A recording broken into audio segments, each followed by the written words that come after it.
For this video, I won't be doing my normal narrative, as I just don't think it's appropriate. Recently, I've been going through as many criminology studies as I've been able to find. It's been very interesting.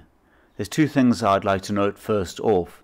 In my last video, I said that the term farm attack may have actually had some historic origin.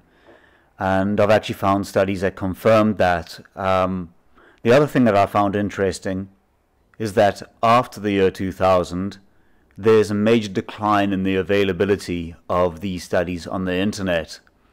In actual fact, looking at some of these studies, the citations that are listed at the back seem to end at around 2001.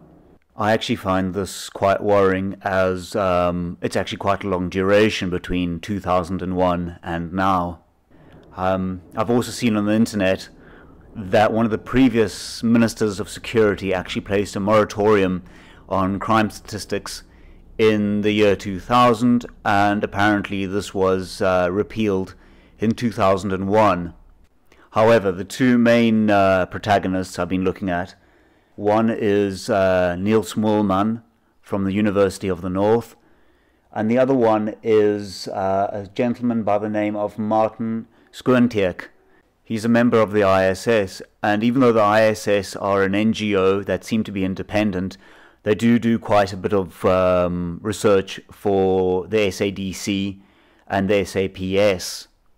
As far as I can tell, both practitioners seem to acknowledge there is a racial patina to the attacks. They are, from a disciplinary point of view, slightly different.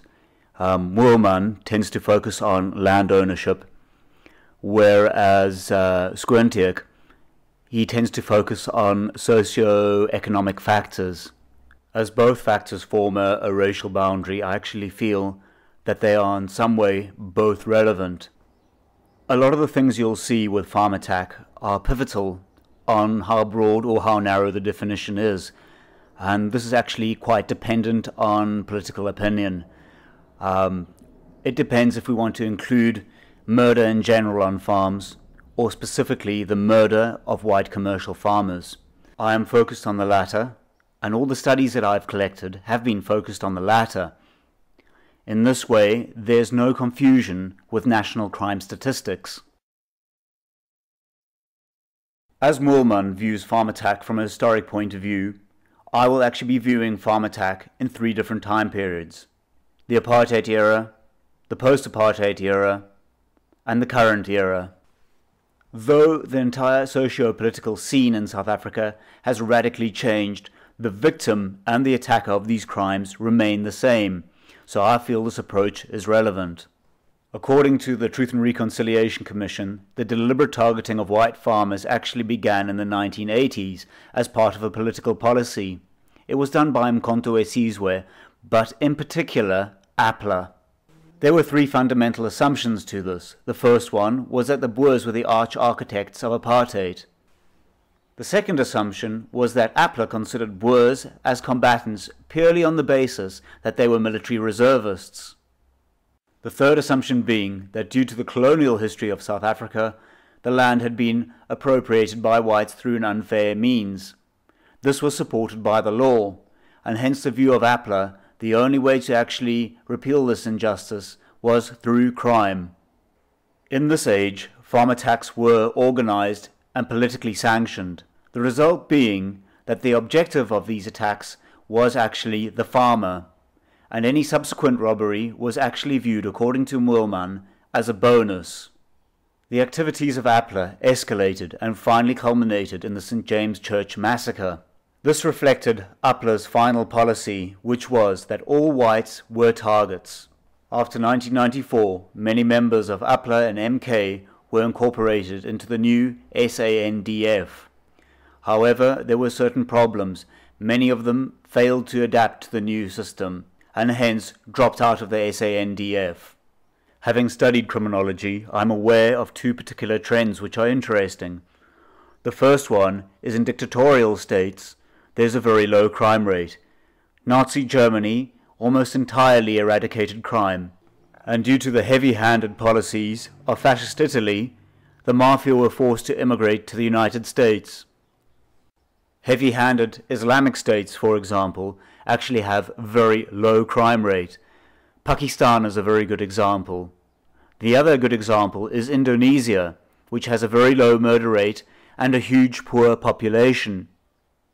The second trend is even more interesting and more relevant, as it states that there's often a rise in crime directly after a war.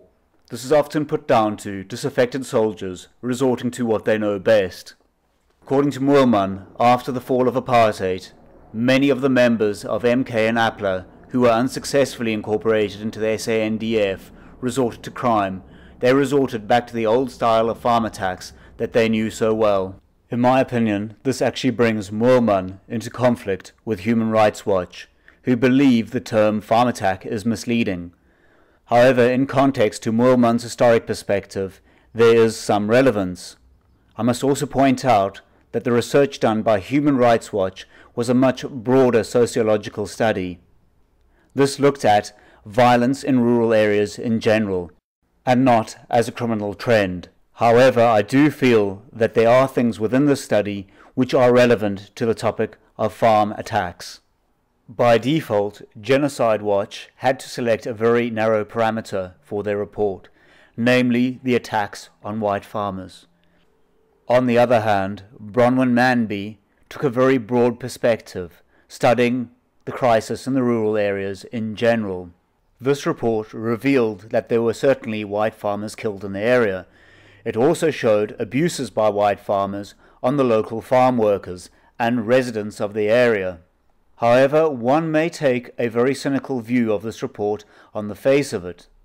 It has an inherent flaw. It is assumed in the report that beatings and abuses by white farmers are inherently true, even if they are unproven and undocumented. One could take a cynical approach and just simply assume that they aren't true, unlike farm murders which are well documented and well reported. One would have to assume that there is an inherent defect within the police system or within rural protection, and cases against various commando groups within the country were assumed to be true even though there was a lack of evidence in court to actually be proof. I don't know if this can actually be cited as reasonable evidence. However, in all fairness, I will assume the report, like every other, has some validity. The report also lists abuses by private security companies and commando groups. If some form of real policing were provided, there would be no longer a need for private security forces or commando groups or even farm watchers. In this way, race relations in the rural areas would greatly improve. The police in the area are generally ill-equipped and undermanned to actually deal with the entire issue. Though the report does actually make one interesting observation, that in KwaZulu-Natal, the Agricultural Union actually found there was an extremely good relation between farm workers and farmers. Only 7% of farm workers actually complained about having a poor relationship with the farmer. However, the area remained a hotbed of violence. Funny enough, this does not benefit the line of the government, who believed that the attacks were down to the abuses of white farmers. The report seems to indicate that the farm murders are down to simple elevation in the crime rate in rural areas. Looking at the evidence provided by Genocide Watch, one would have to assume that there is some racial animosity behind these attacks. Also, evidence provided by Moorman may actually indicate the same thing.